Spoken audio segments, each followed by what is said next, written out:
This is Rebel Therapist, a podcast for entrepreneurs who are trained as therapists and who want to level up their businesses, make a bigger impact, feel fulfilled, and be very well paid. I'm your host, Annie Schusler. People ask me all the time whether they should do certain things to grow their businesses.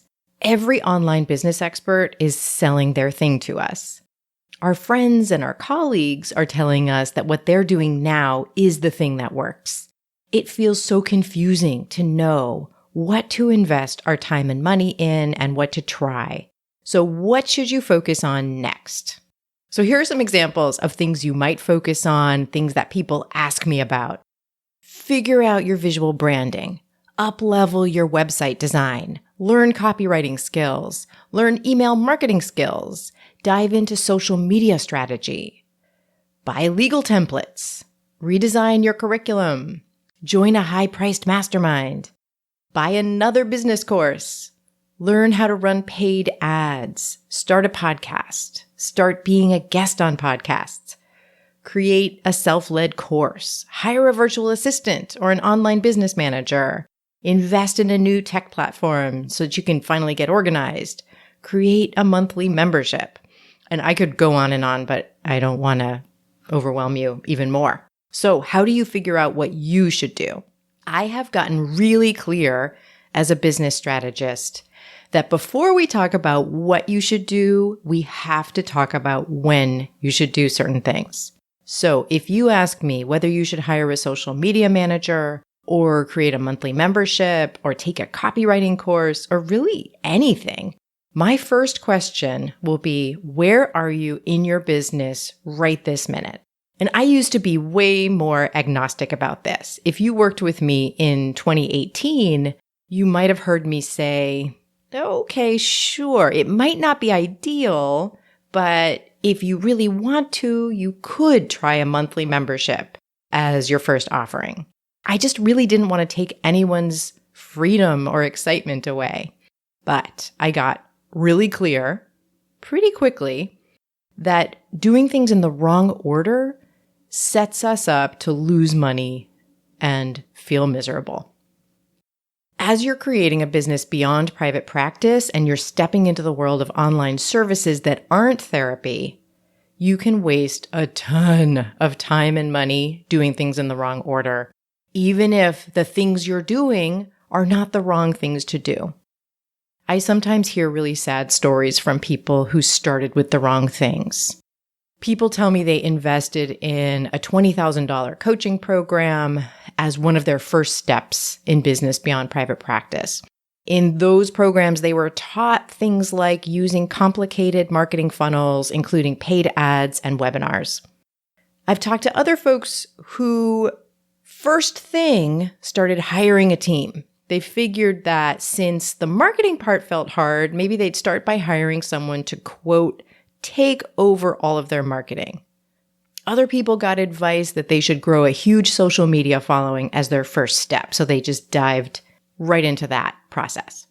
Okay, that is not where you start. None of those things are where you start. Their businesses were not at the right stage for any of those moves, and their frustration and despair comes from feeling like they've failed, feeling like they wasted tons of money and energy, and feeling like that's their fault. The thing is, some of those moves might make sense at the right time. All of those moves might make sense at the right time in their businesses. And I'm not saying coaching programs should never cost $20,000. That's not the takeaway. For some business owners, hiring a team to help you implement your marketing strategy might make sense when you're at a certain stage. And developing a social media following is still part of a sound strategy for some business owners. All right, I got to take a small tangent on that one. Growing a huge audience as your first step used to work. And that's why people keep teaching it, because it worked for them when they were starting out. It doesn't work anymore. Tara McMullin, one of my mentors, and she was my guest in the last episode, wrote a wonderful article, and it's titled, "You Can't Grow an Audience Like You Used to, and That's Okay."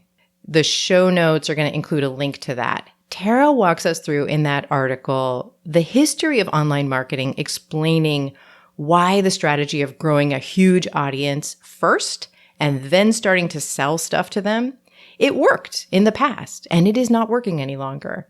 And if you're thinking, but that's what Pat Flynn did, that's what Amy Porterfield did, you might want to read that article so you can find it in the show notes. So that's the end of that tangent. What I'm saying is you've got to take steps to create and then grow your business in the right order, just like you have to build a house in the right order. You cannot start with the roof, as far as I know. You have to build a fire in the right order or grow a garden in the right order. So if those things are not the right first steps in your business, what are the first things to do when you're in stage 1 of a new business? And maybe you've already got a private practice, so you have one business, but we're talking about creating a new business beyond private practice. The first 3 steps are to identify a viable niche, create a highly valuable offer for that niche, and sell that offer. Those are the first 3 steps, and that is stage 1 of your business. So let's go through each of those a little bit. The first step is to identify a viable niche. If you want to hear me talk through the process of choosing your niche, head to episode 164 of Rebel Therapist Podcast, which came out in November of 2021. And it's titled The Best Niches Beyond Private Practice. I'm putting a link to that one in the show notes. Sometimes therapists and healers want to skip or rush through this step. Niche work can feel tedious. It can feel limiting. It can feel like not what you want to do first. And maybe you know that you can serve a whole bunch of different niches really well. And so it's hard to choose.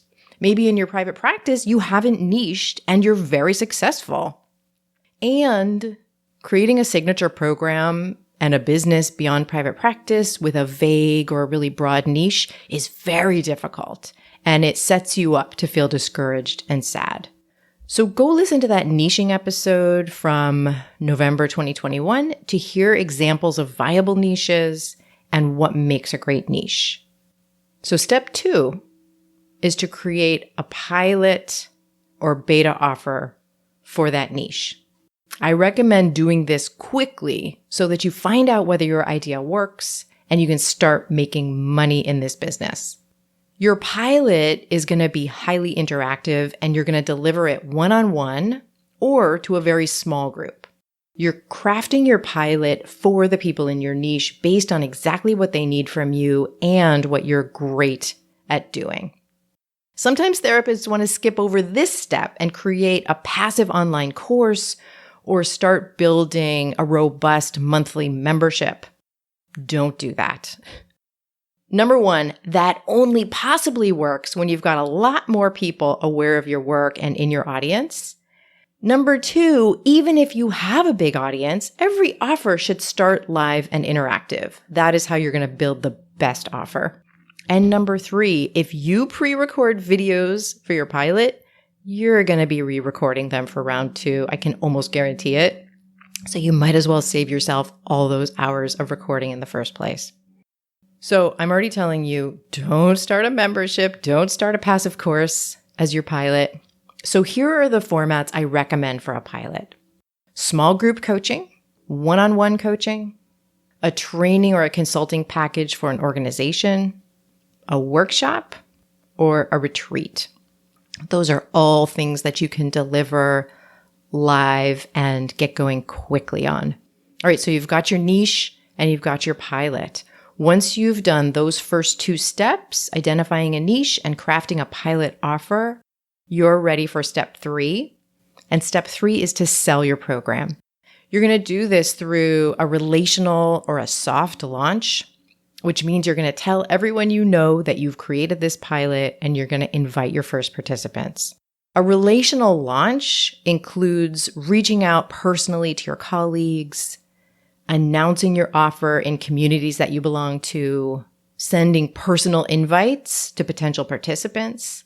You might offer discovery calls to people who are considering signing up. And you might be running free interactive events like a Q&A or an open house or a free workshop over Zoom. If you're not sure whether enough people are aware of your work and ready to make those referrals to you, you're going to start with a one-on-one offer, even if you know that as soon as possible, you're going to turn it into a group offer. So a lot of people ask me, how long does it take to move through those 3 steps? You can go through them in as short as 8 weeks, or you can take up to a year. And that's going to depend on your focus, whether you get led away by other opportunities, how much time you can dedicate to the process, whether you try going down the wrong road with maybe a vague niche or a wrong fit pilot, whether the tech involved in these steps trips you up and overwhelms you, your willingness to ask people to spread the word, your willingness to invite people to your program, and your ability to communicate your understanding of your right fit person's situation, your participant's situation, and your ability to talk about the value of your offer. So based on all of those factors, it can take anywhere from 8 weeks to up to a year to get this thing going. All right, during this time, there is one more thing you might want to do. So in stage 1, you also might want to start an email list. If there's a good chance that you're going to stick with this niche, you're probably going to regret not having started that email list.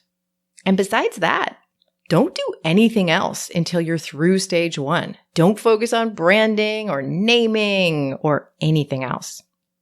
And the reason I'm saying not to focus on anything else is because those other things will take you away from those 3 steps. And anything else you're going to do, it's going to become more valuable once you've gone through those 3 steps. So for example, any skilled branding expert or web designer or copywriter, they're going to ask you to tell them and show them about your business. Then they can help you amplify it. If you don't have a business, there's nothing to amplify. And now what about tech platforms? What do you need to get this off the ground? The only tech platforms that you're going to need or want are probably a simple DIY website platform, a really simple checkout process so people can pay you, the minimal platforms that you need to actually deliver the program, which might be like Zoom, for example. And maybe you're going to want legal templates. And like I said, you're probably maybe going to need an email marketing service so that people who are interested can get on your email list. You might want to invest in working with a business coach in stage 1 only if you think that person's going to help you get there faster and you can pay for it without going into debt. And it's an amount that you can soon make back with your business. So find a person or program who's going to help you only focus on those first 3 steps until you have them down. Now, once you've served some people with your pilot, you have a business and you can start discerning what you're going to do next to grow that business. That's where you find yourself in stage 2. And in stage 2, that's when you can focus on reaching more people, honing your message, and reiterating and improving your offer. And my recommendation there is always choose 1 or 2 projects at a time and decide the best way to work through that project. I run a program that can get you all the way through those first 3 steps of stage 1 in 8 weeks. And it's called Create Your Program. I designed it to help you start a solid business beyond private practice, whether that's going to be your main thing or a profitable side hustle. Some people come to CYP as their first move beyond private practice, and other folks come to CYP after they've invested in programs that taught them marketing strategies that their business really wasn't ready for. After CYP, those folks are in a much better position to use what they learned in those other programs. The waitlist is open right now, so get on it so that you're going to hear when I open registration. Head over to rebeltherapist.me/create. In Create Your Program, I guide you step by step from niching all the way through launching your pilot program. And this is a small group experience where you get a lot of brave work done. If you're worried about the legal part of this, you are so not alone. We have a guest attorney who comes in to answer your legal questions and makes recommendations about your first steps in that area. The last 2 times I opened registration for CYP, it filled early. So do make sure you're on the wait list so that you hear as soon as it opens up. All right, thank you so much for listening. I want to thank Cosmo Palms for editing this podcast. And if you know someone who needs to hear this message, please share it with them. They're going to appreciate it, and I will hugely appreciate it. When you personally recommend Rebel Therapist Podcast, that is exactly how it grows. All right, I will see you next time.